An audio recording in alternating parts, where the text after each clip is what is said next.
The house had always been quiet, too quiet. According to Mia, it was the kind of stillness that made every small sound feel louder, heavier, almost alive. At night, when the world outside seemed to stop breathing, the silence inside the house became an unwelcome companion. But lately, something had changed.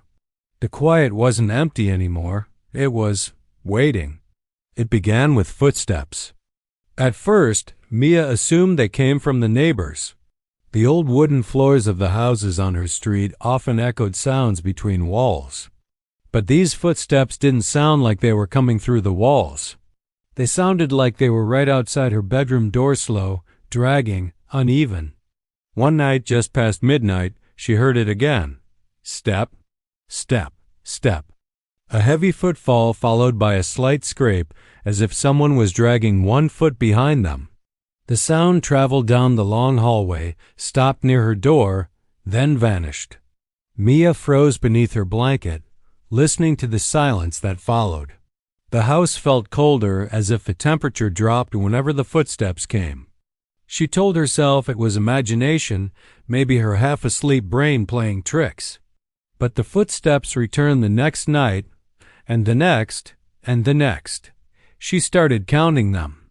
9 steps, always 9. Never more, never less. On the 7th night, Mia worked up the courage to get out of bed. She cracked her door open just a little and peeked out. The hallway stretched forward, lit only by the dim night light near the stairs. Nothing moved.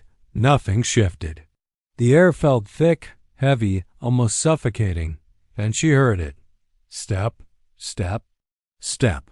But this time, the footsteps weren't coming toward her. They were coming from behind her. Mia whipped around, but her room was empty. The darkness inside felt deeper than usual, as though it was hiding something.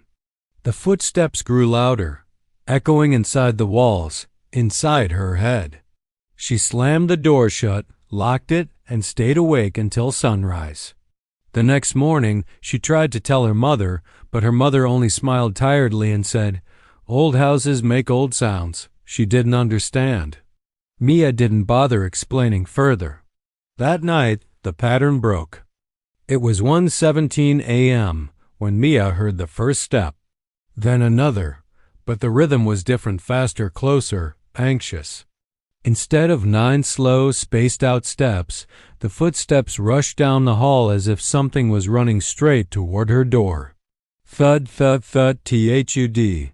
She sat up in bed, heart pounding, staring at the door. The footsteps stopped right outside, so close she could hear the floorboards groan under the weight of whatever stood there. Then came the whisper.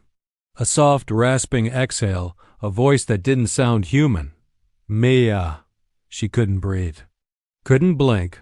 Couldn't move. The doorknob turned 1 inch. Then another, slowly, quietly, as if whoever or whatever was on the other side wanted her to hear every tiny sound. The lock held. But something pressed against the door, making the wood bow inward. Mia backed up onto her bed, clutching her blanket to her chest, tears sliding down her cheeks. She wanted to scream, but her voice had vanished. Then, just as suddenly as it had started, everything went silent again. No footsteps, no whisper, no pressure on the door. The house went back to its stillness. The next morning, Mia noticed something she hadn't seen before, something that hadn't been there the night before. On the floor, right in front of her door, were 9 dusty footprints leading away down the hall. But there were 10 coming toward her room. The last one stopped directly in front of her door, as if whoever made it was still standing there, waiting to finish the final step.